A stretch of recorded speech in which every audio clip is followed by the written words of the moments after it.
When you picture your wedding, what do you see? That image is vastly different around the world.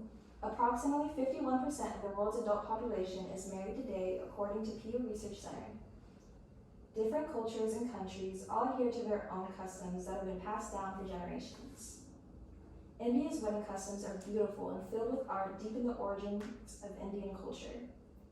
Like India, Korea has a beautiful culture, and their traditional weddings are a reflection of that.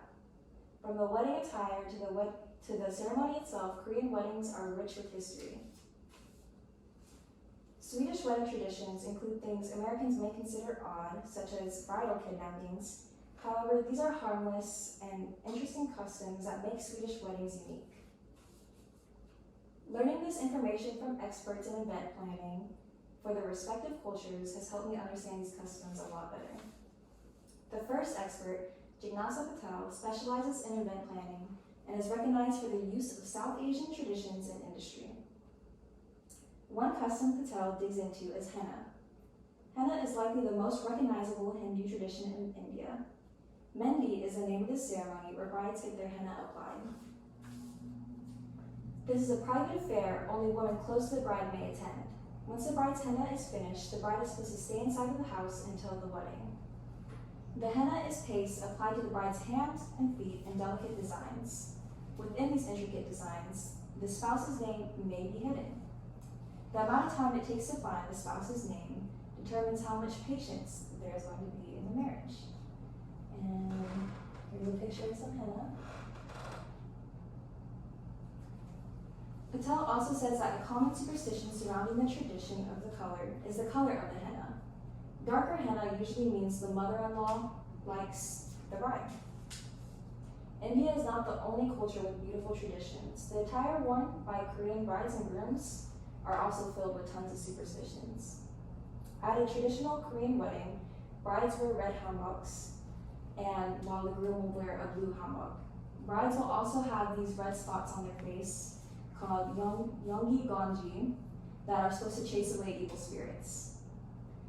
The hanboks also represent the balance of energy between the two parties.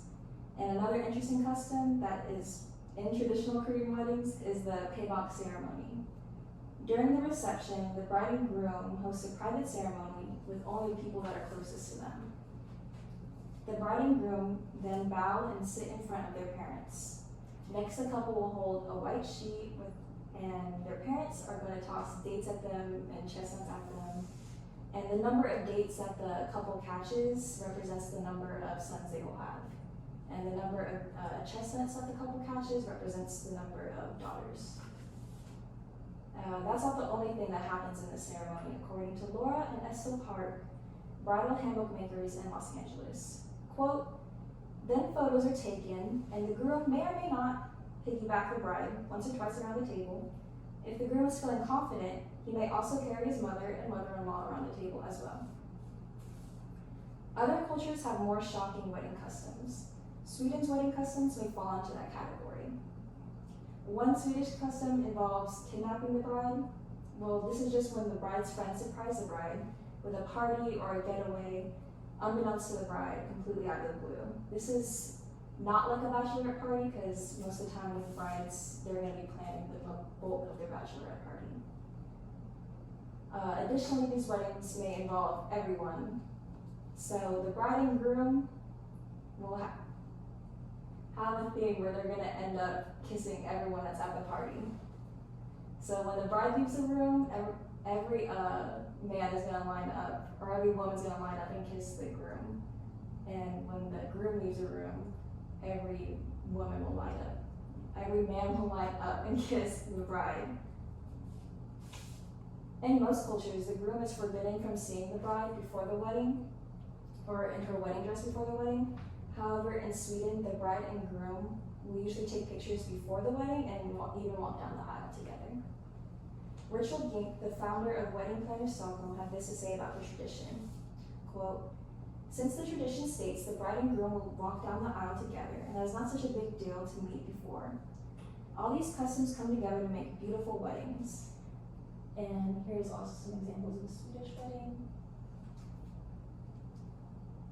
India's wedding customs are beautiful and art filled with deep roots in Hinduism. Like India, Korea has a beautiful culture and their traditional weddings reflect it. From the wedding attire to the ceremony itself, Korean weddings have a rich history. Swedish wedding traditions may have a long list of things Americans may consider odd, but these customs are what make all the weddings so unique. One thing all these weddings have in common, despite their cultural differences, is the loving couple at the end of the aisle. And that's it.